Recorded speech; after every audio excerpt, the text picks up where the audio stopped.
The conference room door clicked shut behind me with a finality that made my stomach tighten. I'd been mid-sentence, explaining our implementation timeline to the Westfield logistics team, when my boss Gerald Hutchins appeared in the doorway. His expression carried that particular brand of condescension I'd come to recognize over 18 months at Twilight Technologies. "Jenna, a word. Now." The client's chief operating officer, Helen Marquette, had raised her eyebrows slightly. Her silk blouse caught the afternoon light streaming through the floor-to-ceiling windows, and I noticed the way her pen stilled mid-notation on her legal pad. The moment stretched uncomfortably. I'd excused myself, following Gerald down the corridor past glass-walled offices where my colleagues pretended not to watch. Olivia from accounting suddenly found her spreadsheet fascinating. Bryant from marketing swiveled his chair to face his monitor with theatrical timing. We stopped at his door. He didn't invite me inside. The hallway smelled of the vanilla air freshener our facilities team sprayed every afternoon at 3 o'clock. Gerald's cologne, something aggressively woody and expensive, mixed with it unpleasantly. "You ask too many questions," he said, his smirk sharp enough to cut. "Makes us look unprepared. Like we don't know our own product." I'd asked 3 questions during that meeting. 3 clarifications about their data migration concerns, their security protocols, their integration requirements. Questions that would have prevented disasters down the line. Questions that Marquette's technical director, a sharp-eyed woman named Claudia Westbrook, had been actively writing down with what looked like genuine interest. I said nothing. Experience had taught me that Gerald didn't want dialogue. He wanted compliance.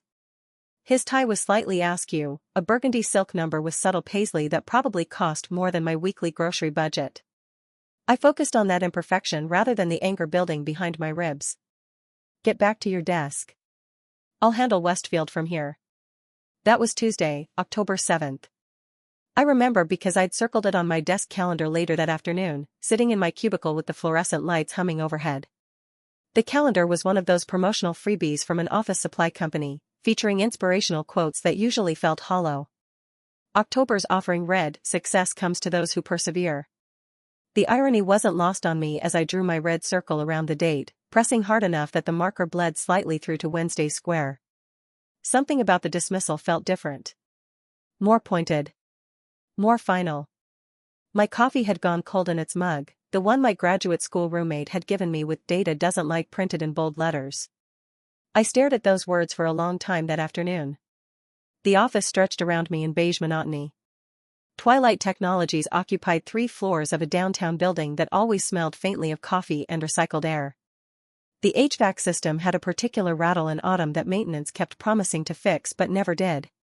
I'd joined the sales engineering team straight out of graduate school, drawn by promises of innovation and growth. The recruiter had used words like cutting-edge and collaborative culture and rapid advancement opportunities. What I'd found instead was a hierarchy built on ego rather than expertise. Gerald had been promoted to regional sales director 8 months ago. Before that, he'd been tolerable. He'd occasionally asked for technical input, even credited team contributions in all-hands meetings. Afterward, he'd become territorial about client relationships, cutting team members out of conversations, claiming credit for successful implementations while deflecting blame for failures. I'd watched 2 colleagues leave in frustration. Stephanie had cried in the women's restroom on her last day, telling me to get out while you still can. Ian had simply stopped showing up one Monday, his resignation email arriving at 9 a.m. sharp with no explanation beyond pursuing other opportunities. I'd considered following them. My LinkedIn profile had been updated 3 times in the past 2 months. I'd taken calls from recruiters, gone to one interview at a competing firm where the hiring manager had seemed promising until she'd casually mentioned their aggressive sales culture with unmistakable pride. But I needed this job. My student loans wouldn't pay themselves, $53,000 remaining, to be exact, a number I checked obsessively every Sunday evening. The market for technical sales engineers had contracted sharply after the industry downturn last spring. 2 friends from my cohort were driving for rideshare services while sending out applications. Another had moved back with her parents in Ohio. So I stayed. I documented everything. I kept my head down. I maintained a folder on my personal laptop labeled Work Notes that contained detailed records of every project, every client interaction, every instance where my contributions had been minimized or erased. I told myself it was professional caution. Looking back, I realized some part of me knew I'd need that documentation eventually. Wednesday passed in artificial normalcy. I updated product specifications, cross-referencing our software capabilities against competitor offerings. I reviewed contract templates, noting clauses that had caused problems in previous negotiations. I prepared presentations Gerald would present without acknowledging my work, a slide deck about cloud infrastructure scalability that took me 6 hours to research and build. He'd deliver it Friday to a prospect in the healthcare sector, probably without reading past the title slide beforehand. My desk phone rang twice with internal calls. Once from Olivia asking about expense report procedures, once from a sales associate named Carl who needed help understanding our API documentation. Both conversations felt surreal in their mundanity, like normal life continuing while something fundamental had shifted beneath the surface. Thursday brought a sales team meeting where Gerald announced our quarterly targets with theatrical enthusiasm. He'd worn his power suit, a charcoal three-piece with chalk stripes that he reserved for performances. He paced the conference room like a motivational speaker, gesturing broadly at slides showing aggressive growth projections. Westfield logistics wasn't mentioned. When Olivia asked about major pending deals, Gerald glossed over the question with vague assurances about strong pipeline momentum. I sat in my usual chair near the back, taking notes more from habit than necessity. The meeting room's whiteboard still showed residue from last week's brainstorming session. Someone had written "Think Big" in green marker and never erased it. The phrase had faded to a ghostly outline. Friday morning arrived with deceptive calm. Sunrise had painted my apartment windows gold, and traffic on my commute had been surprisingly light. I'd arrived at the office by 7:30, enjoying the quiet hours before the main workforce arrived. I was reviewing competitor analysis reports. Nexus Solutions had released a new feature set, and I was documenting the implications for our positioning, when Gerald's office door slammed open hard enough that the sound echoed across the entire floor. Dawson. Conference room. Now. Every head turned. The sudden silence was profound. Someone's keyboard clacking stopped mid-word. The coffee machine in the break area finished its brewing cycle with a final hiss that sounded thunderous in the stillness. Gerald's face had gone crimson, a vein pulsing visibly at his temple. His shirt was already rumpled despite the early hour, his tie loosened. He stormed toward the glass-walled meeting space without checking whether I followed. I saved my document, Old Habits from Too Many Computer Crashes, and stood, aware of the sudden silence surrounding my desk. Bryant caught my eye from across the cubicle farm and mouthed good luck with genuine concern. Inside the conference room, Gerald paced like a caged animal. His leather dress shoes squeaked against the polished floor with each sharp turn. His tie hung loose, his jacket discarded somewhere, probably thrown across his desk chair in the fury of whatever had triggered this confrontation. I closed the door carefully behind me, noting the way the sound-dampening seal created instant auditory isolation from the office beyond. Why did they sign with our competitor? The words came out half-shouted, half-accusatory. Spittle flew with the force of it. Westfield just sent termination notice. They're going with Nexus Solutions. 3-year contract. 7 figures. Gone. He held his phone in one hand, knuckles wide around the case. The screen showed an email inbox, though I couldn't read the specific message from where I stood. I remained standing near the door, keeping my voice level. What reason did they give? Reason? He turned on me, eyes wild with an almost manic energy. They said we didn't understand their needs. That our presentation was surface level. That Nexus asked better questions and provided actual solutions. He spat the words like poison. You were in that meeting, Jenna. You were supposed to support me. Instead, you undermined my authority with your constant interruptions. The accusation landed between us. Outside the glass walls, I could see colleagues trying not to look directly at us while obviously tracking every gesture. I felt something shift in my chest, not anger, not yet, but a cold clarity. The kind that comes when a situation you've been dreading finally materializes and you realize you've already prepared for it without consciously knowing. I asked 3 questions about their infrastructure requirements. Then you removed me from the room. Because you made us look incompetent. His hand slammed the table hard enough that the sound reverberated. A water glass someone had left from an earlier meeting jumped slightly, droplets sloshing over the rim. I had that deal locked. Marquette loved my pitch. You could see it in her face, the way she was nodding along. Then you had to play technical expert and plant doubt in their minds. I studied him across 6 feet of conference table. Gerald Hutchins, 42 years old, 15 years in sales, promoted based on charm rather than competence. A man who'd built his career on appropriating other people's work and blame-shifting when things collapsed. He'd been married once, there were photos on his desk of a family vacation from years ago, but the wedding ring had disappeared around the time of his promotion. Office gossip suggested the divorce had been expensive and acrimonious. Did you follow up on their data migration concerns? I asked quietly. What? Their legacy systems.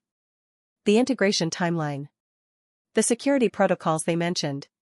Did you address any of that after I left?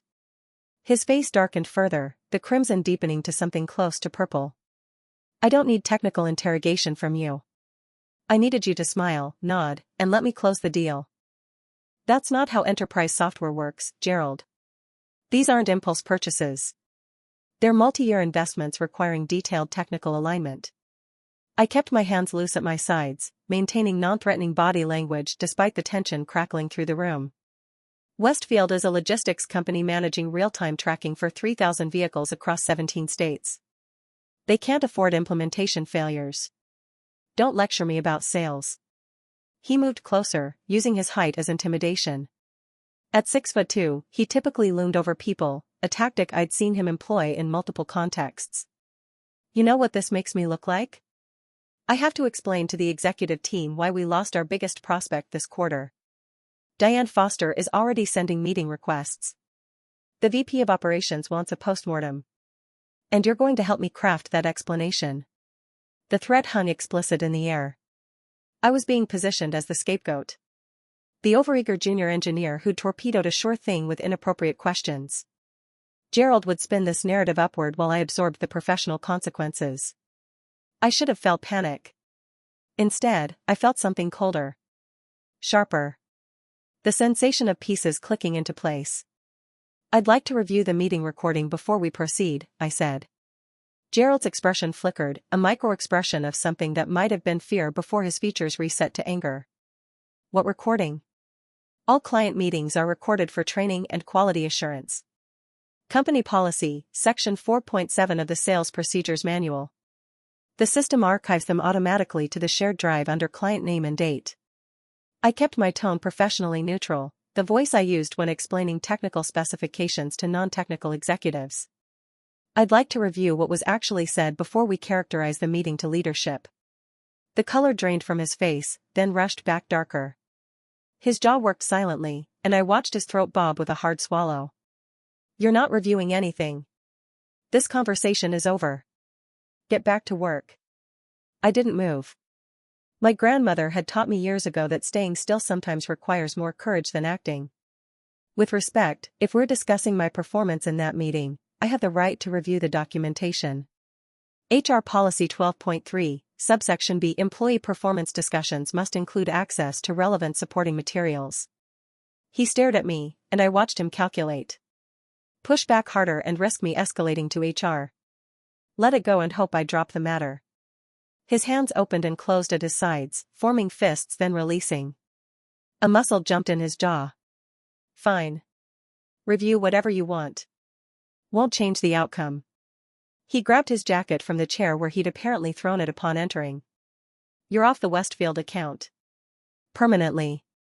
Consider yourself reassigned to internal projects until further notice. He left, the door swinging shut with barely controlled violence. The magnetic catch stuttered twice before fully sealing.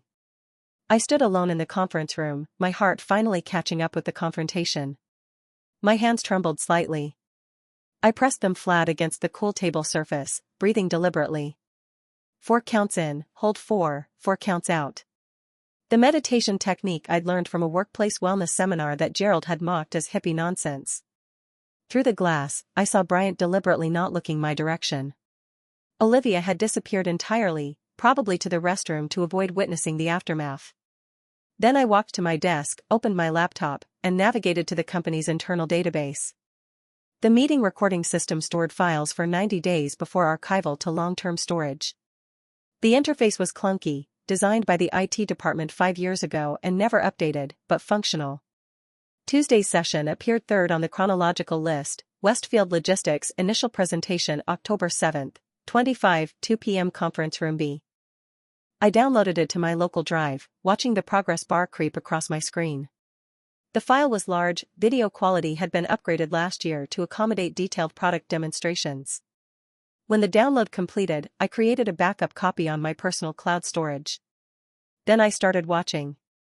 The recording showed exactly what I remembered, but seeing it objectively, from the fixed camera angle mounted above the display screen, added new context. Gerald's opening pitch, confident and polished, hitting the major feature highlights. He was genuinely good at this part, I had to admit. Charismatic, enthusiastic, painting compelling visions of improved operational efficiency. Marquette's team asking increasingly specific questions about implementation. Her technical director Claudia asking about database architecture. Her operations manager, a younger man whose nameplate read Gordon Fisher, raising concerns about training timelines. Gerald deflecting with generalities and promises to follow up with detailed documentation. His smile staying bright but his eyes showing the first hints of strain. Then my questions. Calm, professional, directly addressing their stated concerns about data security and system integration. Marquette leaning forward with interest, her entire posture shifting from polite attention to active engagement. Her technical director nodding, taking notes with what looked like relief that someone was finally addressing substantive issues. Gerald's face tightening with each question I asked. His jaw setting. His fingers drumming against his leather portfolio. Then his interruption. Jenna, could you grab those specification sheets from my office? Me hesitating, recognizing the dismissal but caught off guard by the sudden request. His hand gesture toward the door. Now, please. Top drawer, right side of my desk. The Westfield folder. The recording continued after I left. Gerald returning to his pitch, now without technical backup. Marquette asking follow-up questions he couldn't answer. What's your approach to handling legacy database schemas? Claudia asked, and Gerald responded with something about flexible architecture that was technically meaningless. How do you manage encryption key rotation during migration? Gordon asked, and Gerald promised to have our technical team provide detailed protocols, except that technical team was currently searching his office for a folder that probably didn't exist. His increasing reliance on vague assurances and sales rhetoric. The energy draining from the room as Marquette's team realized they weren't getting the substantive answers they needed. The meeting concluding 15 minutes early with polite but non-committal handshakes. Marquette's smile had been professional but cool. Her technical director hadn't smiled at all. I watched it twice. Made notes with timestamps. Checked the audio levels to ensure everything was clear and audible. Then I did something I'd never done before. I accessed the sales tracking system, a dashboard that theoretically all employees could view but that most never bothered with, and pulled every deal Gerald had managed since his promotion. Win rates. Client retention. Implementation success metrics. Revenue per account. Customer satisfaction survey responses. The data painted a damning picture, a 43% closure rate, 15 points below team average. Client satisfaction scores consistently in the bottom quartile. 3 major accounts lost to competitors within 6 months of signing, including a manufacturing firm that had publicly posted about their negative experience on industry review sites. The pattern was unmistakable once laid out chronologically. Gerald succeeded on accounts where technical staff stayed embedded throughout implementation. He failed when he operated independently, relying on charm over substance. The correlation was statistically significant. I ran the numbers through a basic analysis tool just to confirm. I created a folder on my desktop. Labeled it Westfield Documentation. Added the meeting recording, the sales metrics spreadsheet, and my contemporaneous notes from every client interaction I'd supported under Gerald's leadership. 23 separate files spanning 8 months. Everything dated, everything factual, everything documented in real time rather than reconstructed after the fact. Then I waited. The weekend passed in strange limbo. I cleaned my apartment with unusual thoroughness, scrubbing grout and organizing closets. I went for long runs along the river trail, trying to exhaust the anxious energy. Sunday evening I sat on my balcony watching the sunset paint the downtown skyline in shades of amber and rose, wondering if I'd still have a job by Friday.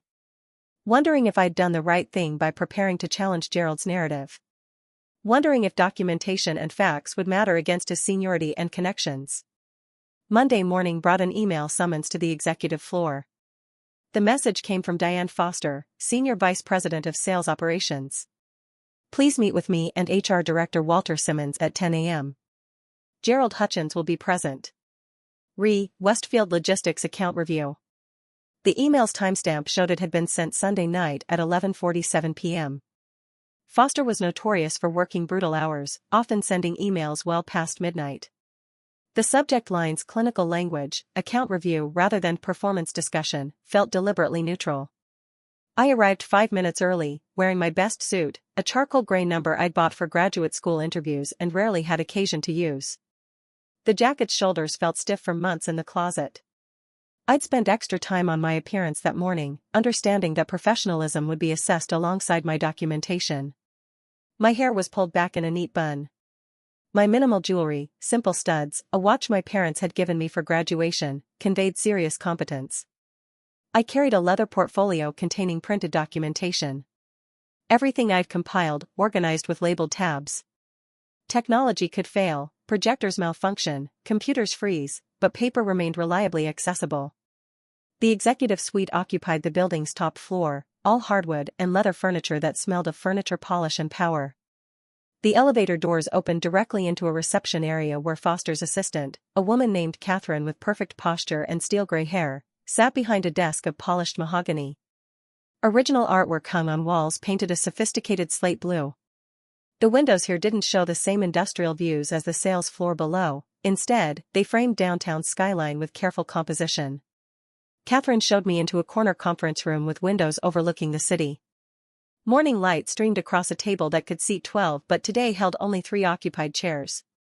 Foster sat at the head of the table, 50-something and sharp-eyed, with the bearing of someone who'd built her career on results rather than politics.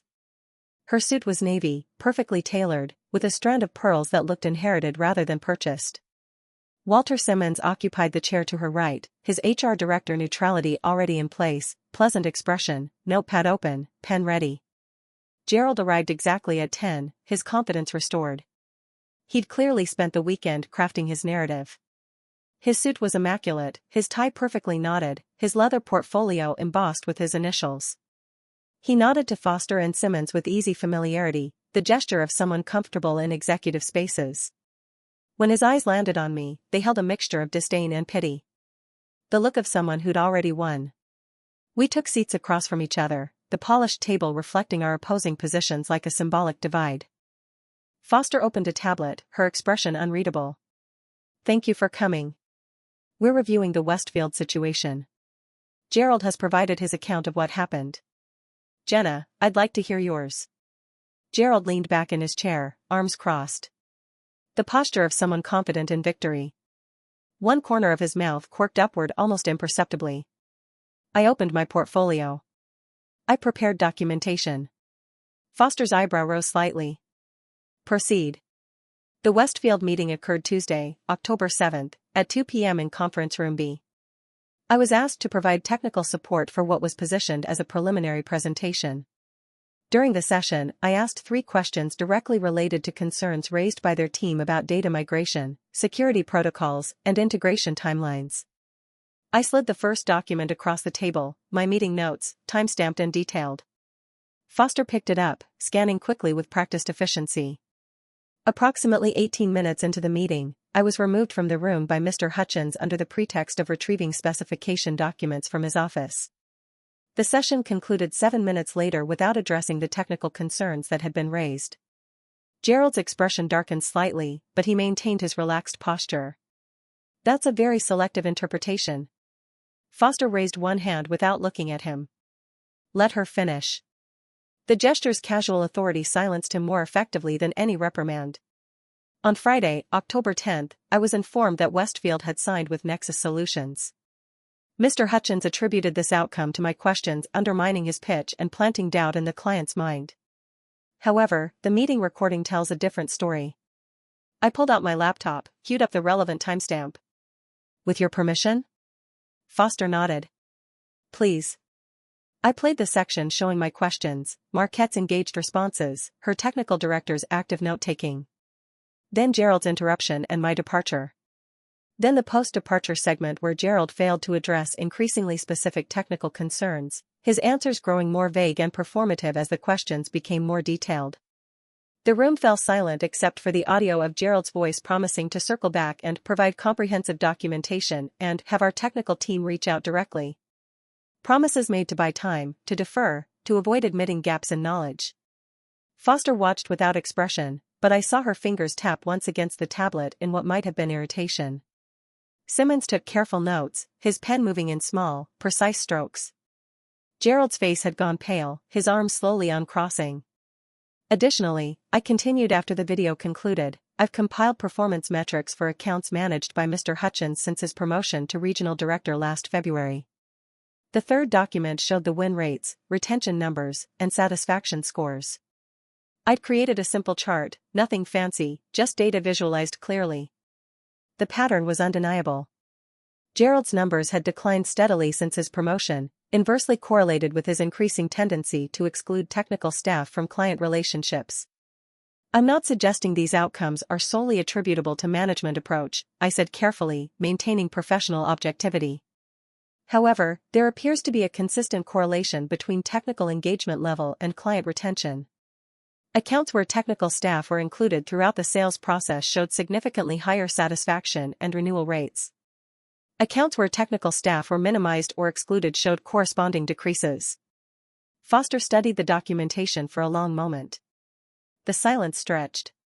Outside the windows, I could see a construction crane moving slowly across the skyline. Gerald shifted in his chair, the leather creaking softly. When she looked up, her gaze fixed on Gerald with the focus of someone reassessing a previous conclusion. Mr. Hutchins, you told me that Ms. Dawson's inappropriate questioning caused Westfield to lose confidence in our capabilities. You characterized her behavior as insubordinate and damaging to client relationships. Her voice remained level, but something cold had entered it. This recording suggests otherwise. Gerald's jaw worked. She undermined my authority in front of the client. She answered their technical questions, Foster cut in, her voice hardening. Questions you were unprepared to address. Questions that were directly relevant to a 7-figure purchasing decision. Then you removed the only person in the room who could have provided the detailed information they clearly wanted. I was managing the relationship. You were protecting your ego, Foster said, closing her tablet with a decisive click.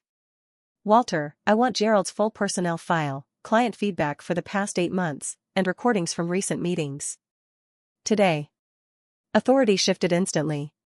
Simmons nodded, scribbling notes. By 3 p.m., he confirmed. Foster stood, and we all did the same.